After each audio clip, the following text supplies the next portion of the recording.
Who's here? She's here, Doris Dear. It's Doris with the content man. She's the perfect housewife. Rumpus Room might have a man. Well, maybe. It's Doris and her dear friends. They live up in the sky, but for the chance to sing and dance, her friends might also buy. It's Doris.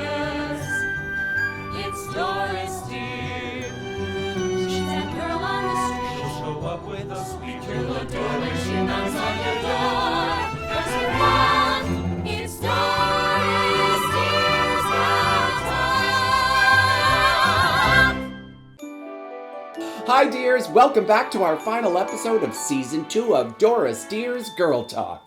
I'm your hostess, Doris Dear, otherwise known as America's Perfect Housewife. Good to see you back in the Rumpus Room. Now, we've been reading through the fab 1965 book, Always Ask a Man, Arlene Dahl's Key to Femininity. We've had some great tidbits of info from one of the most beautiful women in the world. Her words, not mine. Now, in 1965, when this book was published, well, we had the Vietnam War, Selma, Alabama, the Voting Rights Act, Days of Our Lives debuted, the miniskirt debuted, and in our house, Taffy was sporting her lime green pantsuit. That's Taffy, always a fashion plate. And with that context, it's interesting to look at the book and see how a section of women were trying to sort of hold on to an older ideal of, well, what a woman should be. Well, my mother, Taffy, was very smart. She understood all sides of things. She was a fierce believer in women's rights and the rights for all people.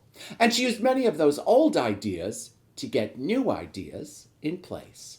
She was never a coward when it came to her beliefs. And Duke, my dad, well, he was smart too. He knew to just say yes. Now, on to some little nuggets from this book. Cue the music and welcome back to 1965. Now, a large part of this book is dedicated to all the men that Miss Dahl knew from her many years in Hollywood. There are many ideas shared by them, and here are a few. The handsome Rock Hudson apparently likes to see redheads in green, brunettes in white, blondes in red, and brownettes in blue. I think he had a mix of those at those pool parties. Tony Perkins said when he was asked what he looks for in a woman, a girl should act like a girl and not like the head of a corporation, even if she is Tony. Montgomery Clift said the thing that bugs me is the average woman's complete ignorance of the functional purpose of cosmetics, which is to supplement, not conceal. Oh, Montgomery, I hope I didn't overdo.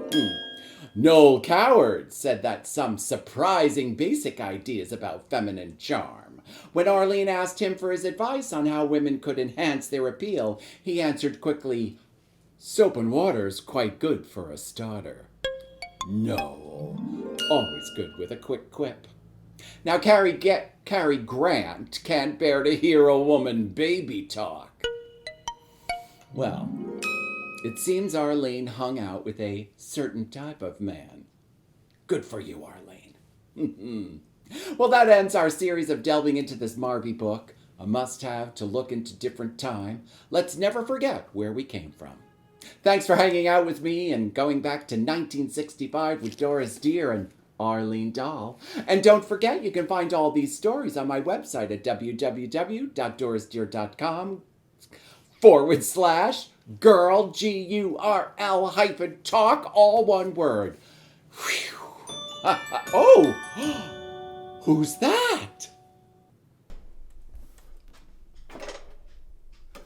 Hi. I'm so happy that we all could get together.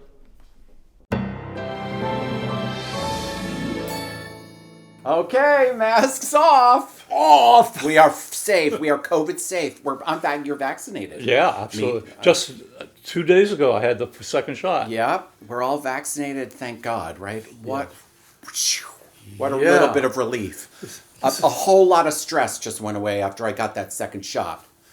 And it didn't hurt that the man who gave it to me was, he looked good in his fatigues and his little army outfit. So I'm just saying.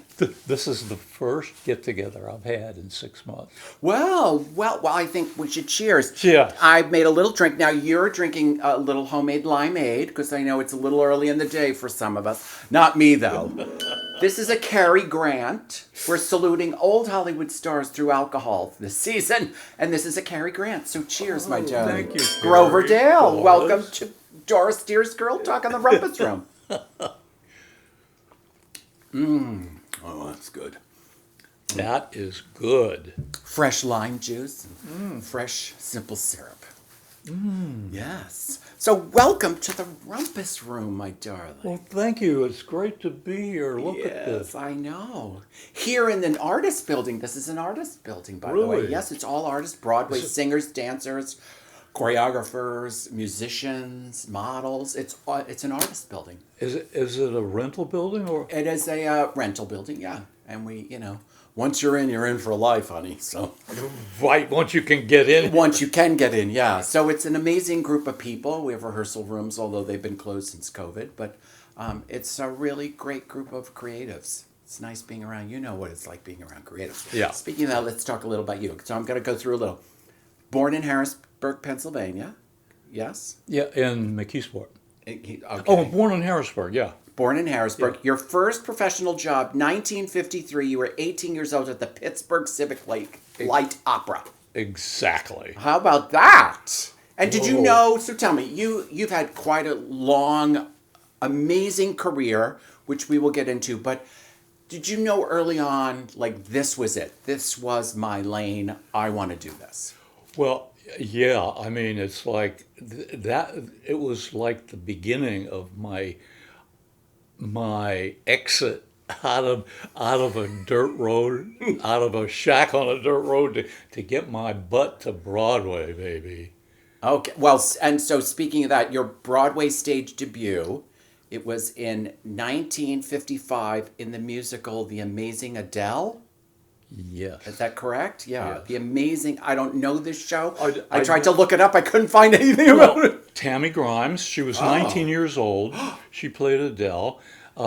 Johnny Desmond, and someone that you really should know, Dagmar. Oh, Dagmar. I know. Yeah. Yes, Dagmar. Of course I know Dagmar. I have a shot of her. I've got to show it to you. I'll show it to you Wow. later. And when the show folded in Boston, we got on the train to go back to New York, and she handed me her headshot, and it was inscribed to me. The points were unbelievable, and and she and her husband brought a case of champagne, and Give me a case of champagne and I'm ready to go. Okay? Just saying. Now, of course, everybody who knows anything about you knows you were in the original cast of West Side Story and you were Snowboy, one of the Jets, right? So Yeah. that's great. You can go online and look. There are so many amazing. You've done talks on this. It's really great, and it's such a huge piece of musical theater history, and working with the greats of the greats. I mean, four geniuses. Ford, yes, Yeah. yes. Who are? Tell us who the four geniuses. Jerome Robbins at the top, Right. Leonard Bernstein, Stephen Sondheim, Arthur Lawrence. I mean, it's why Broadway exists. Like, let's just say it. I mean, it's amazing, and what a great. And how long did you do that show? Probably a year and a half. And you left to do, what was your next show? Was it Greenwillow? Was that your next show? Well, I left. Yeah, I left to do Greenwillow, but Wait, you mean this Yes. Greenwillow? Yes. Wait, it even says. Wait, where does it say? It has your name, Grover Dale. Right in, squeezed in there. It's right squeezed in there. Yeah. Greenwillow. I have the original. This was my parents' original album. Wow. Yes, amazing. With There he is. your friend, the amazing. what a trip that was. Right? Well, come on. I mean, Anthony Perkins. I mean, so while we're on Anthony Perkins, you had quite a wonderful relationship with Anthony Perkins, correct? Yeah, absolutely, because early, early on, we quickly discovered that we both wanted the same thing, but always hid it from everybody. Ah, We both wanted a family, okay. you know? Sure. And it came up by accident. My phone rang one day. I was in bed with Tony, and we were just nodding off, and the phone rang, and I picked it up, and it was someone that I had worked with at a resort, a dancer, and she was 13 years older than me, Oh. and she managed to get me in bed with her, Oh. and I fathered her child. So she's calling me on the phone, and Tony says, "Oh, let the answering machine take it." And I said, "Okay." But as she's telling, she says, "Look, Tucker is performing at the Juilliard Center in New York tonight, and if you want to see him for the first time, he's 9 years old, and you can go there." And I couldn't turn the machine; I had to hear it, Yeah. and I said, "I'm going to Juilliard. Come with me, Tony." And he says, "Well, who is Tucker? Are you having an affair with I said, "You don't have an affair with 9-year-olds. I hope not. But come with me and you'll understand what's going on." So we ran past Columbus Circle. We got up to Juilliard. We got inside the theater and sat down just as these 4 young boys came on stage singing, "I get I've got you under my skin." Ah. And I'm watching, and suddenly I had never spent a moment with Tucker in any room or space, and yet he moved exactly like me.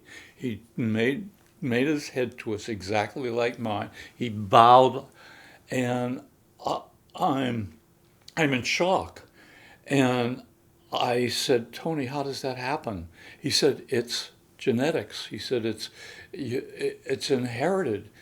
And so from there, Tony and I, he in the taxi cab on the way home, he admitted that he would have given anything to be in my shoes, and I would have given anything to be in his shoes. So that was where we started in the relationship. You want more? I want it all. Okay. Don't we all? So, jump cut 5-6 years later, we are, first of all, being with a movie star in a same-sex relationship in the 50s and 60s was very odd. You had to hide it. You Sure. couldn't show up in a restaurant Yeah. you had to have a couple of girlfriends with you. You kept the shades drawn, and he was very protective of his career. So there we are in that, and wait a minute, what was my point here? Is it Protecting it's Hollywood. about the family. Yeah, about family. He The wanted desire family, for but couldn't get family. it. And I was auditioning. Jump cut, I'm a director now, and I get a notification from the producer to come to the office. There's a stack of headshots that I have to go through. So I'm going, I go. I'll get back to Tony in a minute. Yeah. So I'm going through these headshots, and I have a yes pile and a no pile.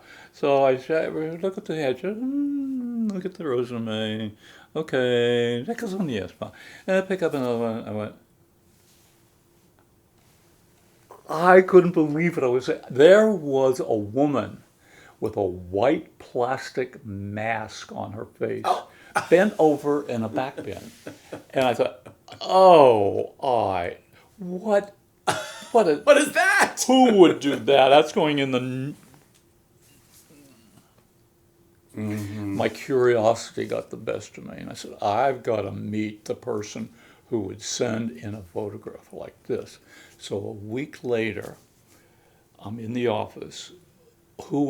Anita Morris walks in the office. This stunning, Anita Morris. the Anita Morris, the stunning redhead. My jaw dropped. I pick up I said, is this you behind a mask? And so she came in, and it was instant. We just grabbed each other and yadded on about the 6 years she spent being the leading lady of the American Mime Theater. And so she comes. I just was enchanted by her, and we're going out the door, and I said, look, if you're interested in a dance job, I'm auditioning dancers for Jesus Christ Superstar on Tuesday. So she says, I'll be there. I love that show. So anyway, she comes to the audition. She's in the lineup, and my assistant says, look at number 24 over there. Look at that girl. And I do, and she's standing there wearing a white plastic mask on. Okay? That's awesome. And I thought, this is going to be a very interesting audition. That's amazing. Now, you and Anita had a long-term relationship. How long? Well, That went on. my point in bringing it up was that that night, I took that photograph, and I took it home to Tony, and I said, Tony, he says, why are you showing me this photograph? I said, I want to stop hiding our relationship. I want to be open with it. I want us to hold hands when we walk down the street. Right. I want to sit at a candlelight table in a restaurant and have a romantic meal. He said, Can't do it. So it ended up in a couple of months where Anita came to my house in the country.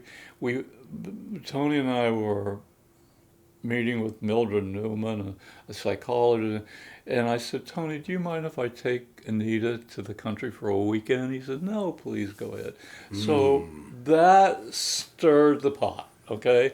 Within weeks, Tony, Anita, and Barry Berenson, who was a photographer at the time, and we were all living together in the same house, okay?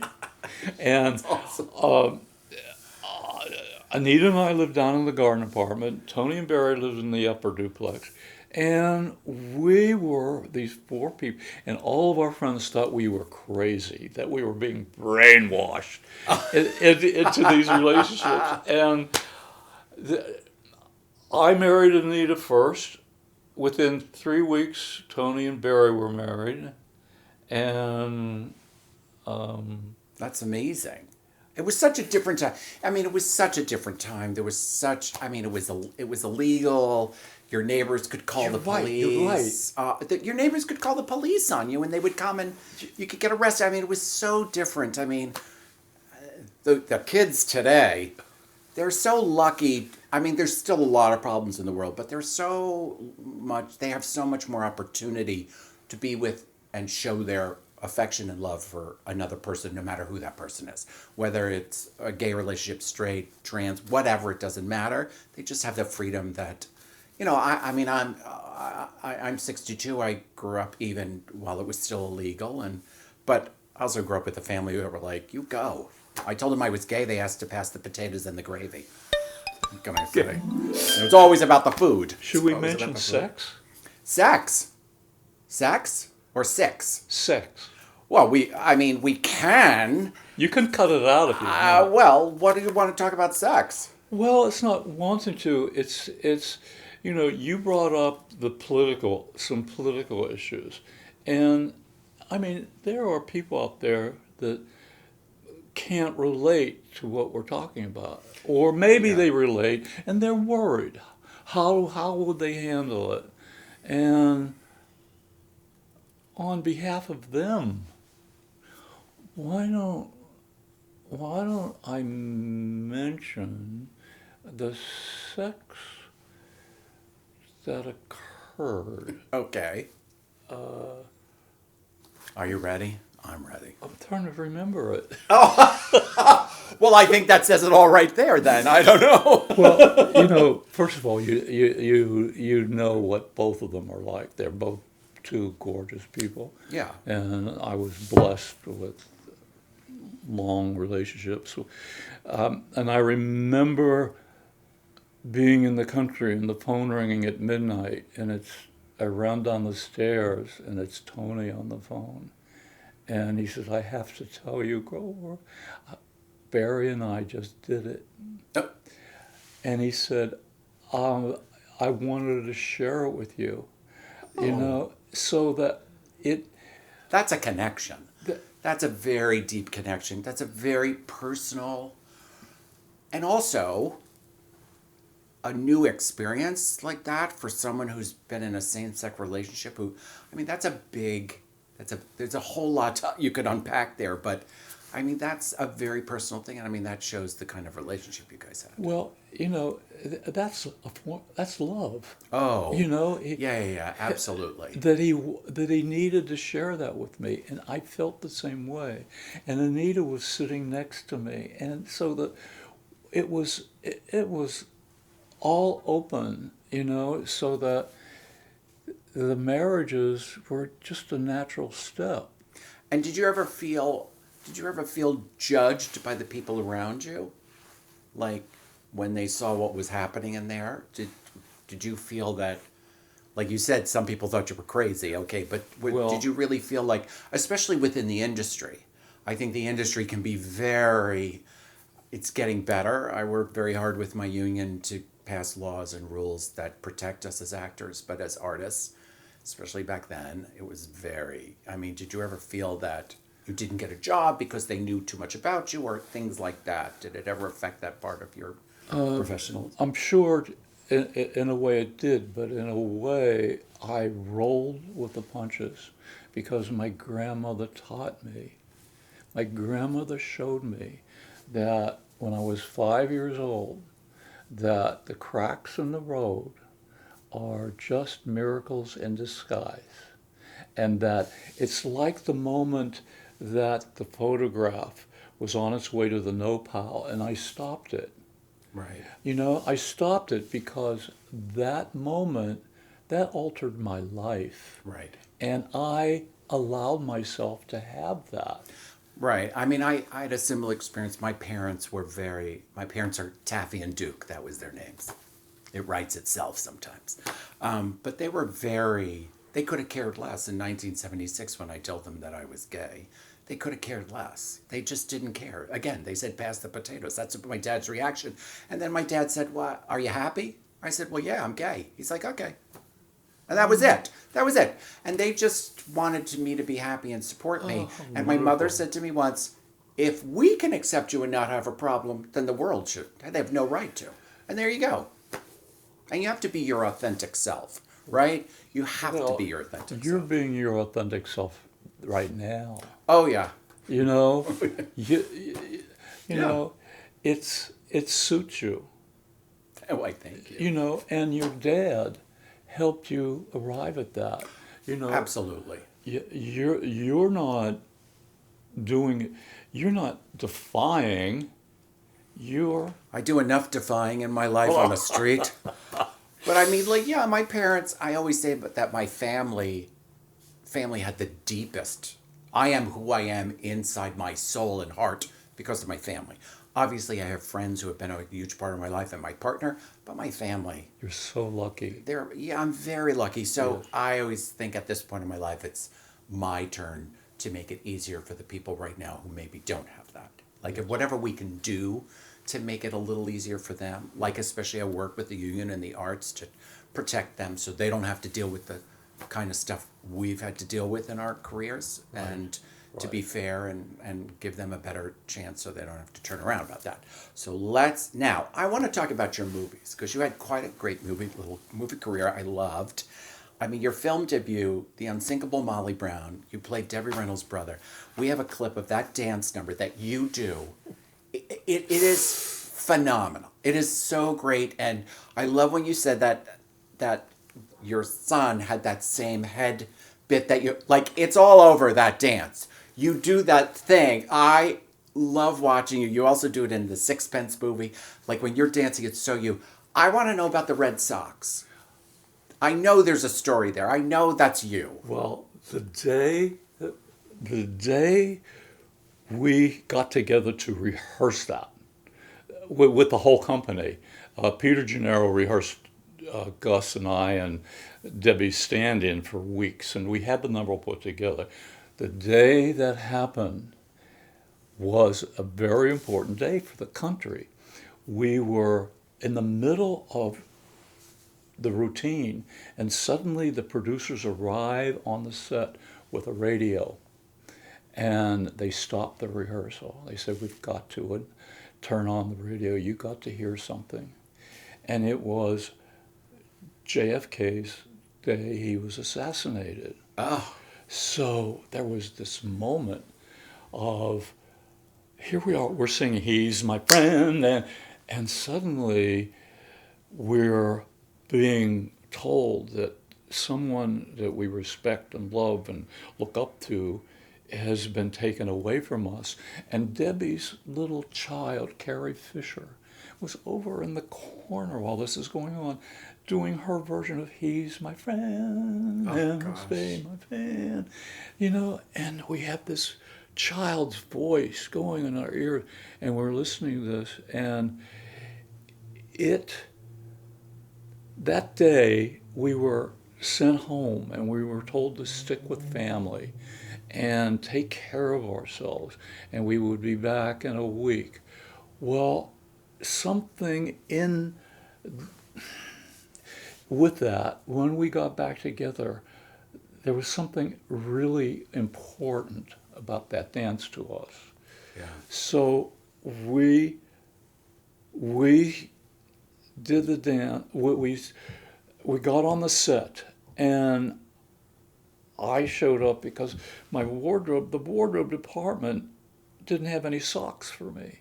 Yep. They wanted me to dance in bare feet, and so I brought Red Sox from home. So I'm standing there and in my shoes and with these Red Sox, and Debbie Reynolds walks out onto the set, and she looks down at my feet and she says, "Where'd you get those Red Sox?" And I thought, I better tell her the truth. Yeah. I said, "Not from the wardrobe department. I brought them from home." She said, "You brought..." I said, "Yes, because they wanted me to dance in bare feet, and I won't be able, my feet will sweat, and I won't be able to, I'll do a better dance if I have socks on." And she said, "And they had to be red, right?" And so she let me get away with it. Well, it's so great to watch, because it's such a, you watch those Red Sox, I mean, and you're an amazing dancer, so you watch your feet, which you should always watch dancers' feet because they're amazing. And that number goes on, and it's like so long. It's such a great number. It's such a great number. And I was working in Vegas, and when Debbie owned a hotel there, and I got to know her a little bit, and she was such a pistol. She was a pistol. I'll just leave it at that. Now, you also did Half a Sixpence, which is another great number that you do. And I was talking to Alex, my videographer person back there. Hi, Alex. And I said, "You should have been the star of that movie, because when you're dancing, it's like when he joins in, you just watch you, because you've got that head going. And it's another great number. And did I read right that, was that the movie that they didn't have money? They were going to cut the number and they decided to keep it. Oh, no, that was the Debbie Reynolds one. Did you know that? No. Yeah. They were going to cut the number? So they were running out of money because all their money was going into another movie. and I don't know what that movie was. And they were going to cut the number, and they decided to not cut it and film it quickly and get it out. And it's an amazing number. I mean, it's just so great. Okay. Your first job in television, which I absolutely love, you were on the Jackie Gleason show. You were a June Taylor dancer. Don't leave half a sixpence for a minute. Oh, what, half a sixpence? Tommy Steele. Yes, okay? Tommy Steele. Tommy Steele. Before the movie, I did the stage play with him in New York. So he and I had an ongoing shenanigan. You can see it. You can, right, Yes. right, the little twinkle in the eye. Oh, yeah, when you come over and he's on that bar stool and he joins in and you do the little thing. Okay. You can see there's twinkle in those eyes like, oh, what's going on here? So back in the 60s, when you made a big musical, there was, you know, the big difference is electronic. You know, it's like changing the lighting, doing the next shot took 2 or 3 hours to set it up. Right. Because all the stands had to be moved, the lights had to be adjusted one at a time. Well, today they just do it on a laptop. It's a whole different and world. It's all, okay. So we were going nuts. Jillian Lynn pushed us, and we were up the energy she got. We were kicking, and then suddenly we'd have 2 or 3 hours to sit around it. Yeah. So Tommy Steele comes up with this great idea. Let me bring a poker table onto the set. Oh. Okay? So in the back of the set, when we finished the shot, we all ran to the table, the other guys, we ran to the table and we played poker. And in the 2 or 3 hours just felt like 20 minutes with the wild cards, the royal flushes, and the money, and it was like he had the answer. And suddenly I'm in the middle of this, I'm holding a hand with several wild cards, jacks, and a queen. I had the makings of royal flush, and the AD comes over and stands at my shoulder and says, "Grover, they want you on the set." Oh. And I resented that. And I suddenly thought, what the hell am I doing? Here I am. I'm making more money than I ever have. I'm working for a major studio, and I would rather play poker than go on the set and do my job. So I look up, and Tommy Steele is looking at me, expecting me to attack the AD. And instead of attacking him, I slowly put the cards down on the table. I thank him for informing me, and I get up and I go to the set. Tommy still can't believe it, and walk to the set to do my job. But I made a decision. I will never go back to the poker table again. Oh. So from there, I don't know what I did on the set, but I knew I had a trailer outside on the thing, and it was empty. And I'm going to go there, and I'm going to pick up a pen, I'm going to pad, and I'm going to write something. I don't know what. I've never written before, but I am going to write something. So every day I went in there. Whenever we finished shooting something, I went back to my trailer, I wrote, I sketched, and in weeks I had like a stack of, I put together a 10-page outline for sort of like a documentary of music, and I sent it to a friend of mine who worked at CBS, and days later I get a letter back from him saying he wants to produce it on a Sunday morning show. And again, taking a chance, taking a risk, you know. And look, we live in COVID for the past year, and Yes. artists. There are the artists who are just going to wait around and for it to come back, hopefully, or the artists that are taking risks, finding new ways to make their art happen, discovering, producing, or writing, or directing. I mean, and that's what these times are for. Exactly. And if you want to, let's face it, if you want to survive in this career, you have to do that. You have to constantly discover new ways to do your art. I mean, I just thought I wanted to be in musical theater, and then I was a director and a choreographer, and I was on television and hosting shows, and now doing, like, it's a constant change, a constant journey. And I think if you're really an artist, that journey, you have to continue with that journey. It never ends. We know that. It just keeps going on and on and on. Those 10 pages, when it aired, it was going to air live. The day before it aired, I picked up the phone, and I had the nerve to call Jerome Robbins and ask him to watch it. Oh, well. Well, I'm just impressed that you could pick up the phone and talk to Jerome Robbins. I mean, that in itself is pretty good. No. So he watched it. He didn't say a word about my work, but he invited me to come and join him in an experimental company called the American Theater Lab, where he was going to develop a project about the assassination of John F. Kennedy. Oh. Based on Jacqueline Kennedy's testimony. Wow. Wow. That was the greatest Amazing. learning experience I ever had, those months with Robbins working on that project. Now you share Tony, right? Do you share a Tony with Jerome Robbins from you were co-director of Jerome Robbins' Broadway. Right. And you share Best Director Tony Award with him on that, right? Well, And you directed one of my favorite shows, The Magic Show. Oh my gosh, I love that show. talk about taking chances. I know. How do you make a musical out of 12 illusions? Yeah. You know? I know. It's like, wait a minute, I'm seeing... Well, they've been using that formula in Vegas ever since, I think. It's kind of what they do in Vegas. Exactly. Yeah. And the producer, Edgar Lansbury and Joe Baru, asked me to invest part of my fee in the show, so I couldn't turn that down, but I forgot to tell you about how Anita impacted that. Oh.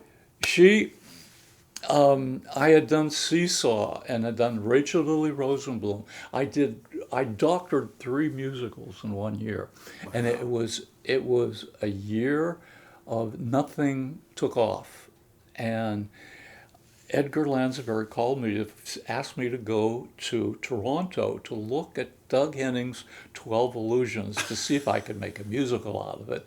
And I thought, are you kidding? And Anita goes to the bulletin board and takes off my last royalty check for $78. And she's waving this my $78 check. And I get the message. I said, sure, I'll go to Toronto to look at the, Little things like that, and then you get a Tony Award. Well, and you get a hit show that runs for 5 years. Yeah. And the Amazing. royalties. Yeah. We love that. Now, in 92, you became publisher editor of Dance and Fitness magazine, and in fact, I have this copy of it, which is it's a great story. It's in good shape, too. It's in good... From the 60s. I know. Dance magazine, July 1960. Look at that, though. Come on. That's amazing. That's beautiful. And you have done so much for dancers, and now you have... You founded the website answersfordancers.com, and it says to empower dancers and choreographers to think, to grow, and to create satisfying careers for themselves. And I think that's so great, because as we mentioned this earlier, like, they don't teach you that in school. They don't teach you how to have a career. They finesse your art, they make you a better dancer, a better singer, a better actor. And then you're like starring in every show, and then you go out on the street and you're online goes around a block trying to get in and just be seen, and half the time you don't even get in. And they just don't teach you that. And I think it's they can't, because they haven't experienced it. Right, yeah, they haven't experienced it. And I don't know, when you're 19 years old and studying, do you really need to know what it's like standing on a cold street hoping to be seen? I don't know. You still have to have this fantasy that it's going to be a Hollywood musical. But I think it's so great that you we talked about giving back, and you really do give back through that. And I've watched, there's many videos you can see on YouTube of you talking to dancers and telling your great stories and giving them advice. I didn't know that that's what I wanted. Yeah. I didn't know. But it's part of that journey, don't you think? I think Yeah. you get to an age where you want to give back. You want to help the kids. Like, we've been lucky to have careers that last as long as they do, and you just want to give back and help them maybe last, especially right now through COVID. Unfortunately, I think we've lost a lot of artists have said, I'll go and find a new career because I just can't wait any longer. And it's kind of sad. But there'll be a new crop that come in and take their place. Well, a 2-year-old taught me. Anita and I had a son, James Badgedale. When he was 2 years old, Anita and I were performing for the American Dance Machine in Philadelphia, Theater in the Round. Yeah. And matinee, a lot of blue-haired ladies in the audience. And I'm walking around the perimeter carrying Badge, and he keeps pointing to the stage. So I go down the aisle, find my way down, and I set him down on the ground at the edge of the stage. And he runs out to the middle of the stage and launches into this goofball dance. And immediately the audience, and they start to, and he wasn't prepared for that. And he's startled, and he doesn't know what to do. So he looks at me, and he runs back and jumps into my arms, and I run up the aisle, congratulating him for the wonderful dance he just did. Oh. And Anita's up there waiting for us. And the three of us there, that was the moment that I knew what rewarded me, what the best reward I ever had was that moment, not only Badge's reaction, but Anita admitting why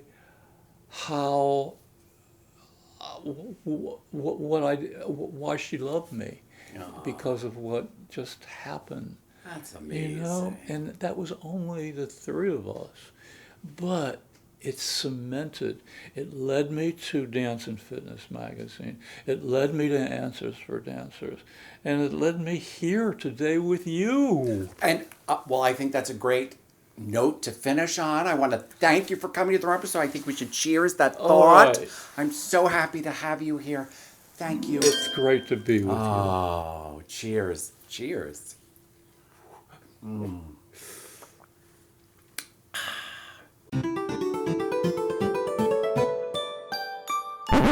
Hi, Doris Dear here. Sorry to interrupt the regularly scheduled program, but I've got an important announcement and I wanted to share it with you.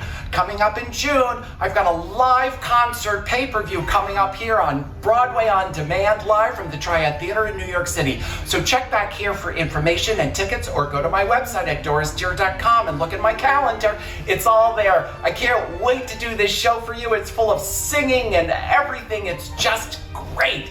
I love you, and I'll see you later. Welcome to the Bar Cart, the place where we make the cocktails you drink here in the Rumpus Room. Now, on today's show, we enjoyed another fab cocktail named after one of the most gentlemanly gents in Hollywood history. A refreshing new favorite, the Doris Dear Cary Grant. Cary Grant makes you think of the words handsome and debonair, and his movies invoke imagery of a perfect world where the stars of silver screen drank champagne and cocktails while gliding through life. Well, as Cary Grant himself said, everybody wants to be Cary Grant. Even I want to be Cary Grant. Oh, Hollywood. In real life, Cary Grant's favorite cocktail was the classic martini, made with gin, naturally. Now, author Ian Fleming was quite open about basing his famous character, James Bond, on Cary Grant, which would explain why Bond, James Bond, enjoys his martini shaken, not stirred. Now, Cary liked the classic 21 Club, one of my all-time favorite places here in New York City. Well, that has unfortunately closed because of the pandemic. Maybe it'll come back. We will miss it immensely. Apparently, Cary liked gimlets, but thought they were just a little too sweet for the barman. So the barman asked him to try this variation. So put on your stylish suit and tie, slick your hair back, and enjoy this old classic brought to life again by me, Doris Dear. Ladies and gentlemen, I present to you the Doris Dear Cary Grant. Well, but wait, before we begin, Grover Dale prefers his cocktails at night, unlike Doris. So I prepared a simple non-alcoholic drink instead, which was a simple limeade made of fresh lime juice and simple syrup shaken with ice and served up. But now, on to the alcoholic cocktail I enjoyed. Now, in a shaker full of ice, we're going to add 2 ounces of vodka. Good vodka. 1 ounce of lime juice. Fresh lime juice. A ½ ounce of Tito Pepe Spanish dry sherry. And a ½ ounce of simple syrup. Ding. Shake well. Get that COVID workout. And serve in a martini glass. Classic. And add a wedge of lime for garnish. Cheers! Well, I hope you enjoyed your stay in the Rumpus Room today. I love when friends drop by and we share some fun ideas and bring some joy to the world. And don't forget, head over to www.dorisdear.com/girl-talk for all the recipes and hints from today's show. I hope you'll drop by the Rumpus Room again for more Doris Dear's Girl Talk. I keep saying it, right? Stay safe and hugs and love from Doris Dear. And remember, a dress doesn't get you anywhere. It's the life you live in the dress that matters. See you soon. Cheers! Ooh, shaken, not stirred. It's Doris. It's Doris Dear. She's that girl on the street. She'll show up with a sweet. You'll adore when she knocks on your door.